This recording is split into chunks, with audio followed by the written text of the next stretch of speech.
NASA's InSight lander says its last goodbye. NASA and Roscosmos investigating spacecraft leak and Webb's latest image.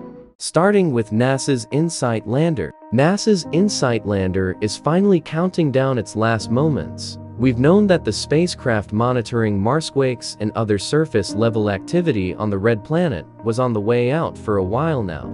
However, NASA has finally shared InSight's last photo. InSight landed on Mars back in November of 2018. For the past 4 years, the lander has studied the surface activity of the Red Planet, documenting massive Marsquakes that have sent ripples through the planet itself. Because InSight was built with solar panels to keep it going, the lander has found itself in a constant struggle as dust and dirt from Mars' windy days settled on the panels, effectively blocking more and more of the sunlight it needed to survive.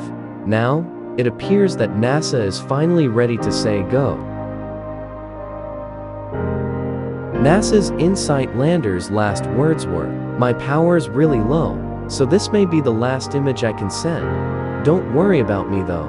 My time here has been both productive and serene. If I can keep talking to my mission team, I will, but I'll be signing off here soon.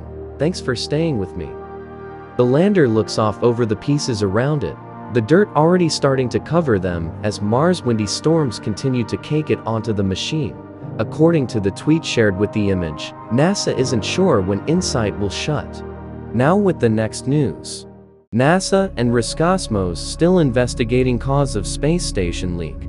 NASA and the Russian space agency Roscosmos are still investigating the cause of a leak on a spacecraft attached to the International Space Station (ISS), and are working on a plan to safely return 3 crew members from the station to Earth. There are currently 7 crew members on the ISS, of which 3 had been scheduled to travel on the Soyuz spacecraft, which sprang a leak last week. Video on NASA TV showed coolant leaking from the spacecraft in dramatic footage, and it was later confirmed that temperatures inside the Soyuz were rising. Head of Roscosmos, Yuri Borisov, said in a press briefing that the agency had no fears about the well-being of the ISS crew and that temperatures in the Soyuz craft had now stabilized. Now with the final news. Webb Space Telescope captures North Ecliptic Pole of sky measuring 2% of the area covered by the full moon, was imaged with Webb's near-infrared camera and 8 filters, and with Hubble's advanced camera for surveys and wide-field camera 3 and 3 filters that together span the 0.255 micron wavelength range. This image represents a portion of the full Pearls field, which will be about 4 times larger.